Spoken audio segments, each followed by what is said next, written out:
Fall practice begins tomorrow at the high school level. We're focusing on high school football here tonight. In fact, some teams are getting ready to hit the practice field in a little bit over an hour to preview the upcoming 2022 fall season. We welcome in our man, Brett Bakita. Well, the position that gets all the headlines in football is quarterback. So what the heck, Brett? Let's do more headlines for the quarterbacks. A lot of great ones graduated this year. So we've got some major programs filling that role. What do you see here in 2022?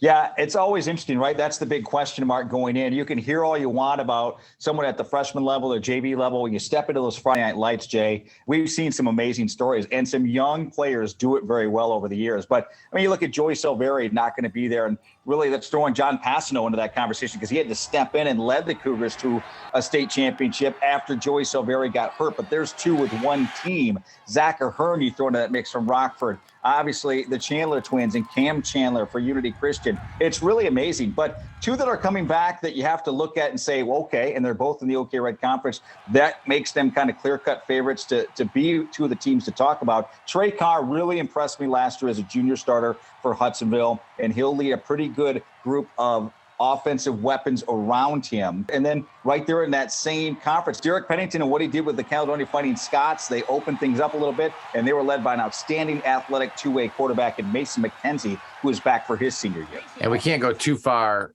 talking about guys coming back without talking about West Catholic and running back Timmy Kloska. Huge year last year as a junior. Now he comes back for one final go before he heads off to the Air Force.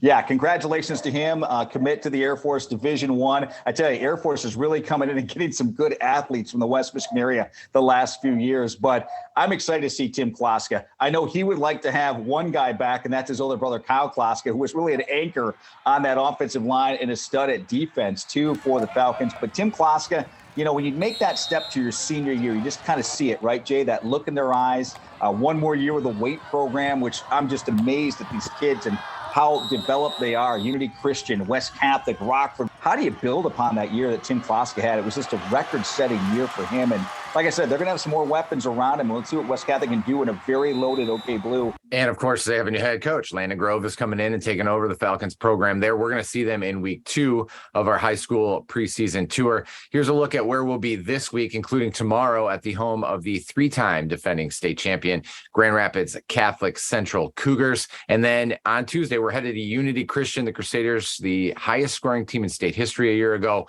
but they are replacing 20 starters. On Wednesday, we'll head to Rockford, the 3-time outright defending OK Red champs. And then on Thursday, Division 7 state champ, Pewamo Westphalia. And we'll wrap up the week at the home of the Big Reds, Muskegon. The Shane Fairfield's crew returns a nice group from last year's 9-2 team. Brett, thanks for your time. Can't wait to see you tomorrow at the Cap. Absolutely, Jay.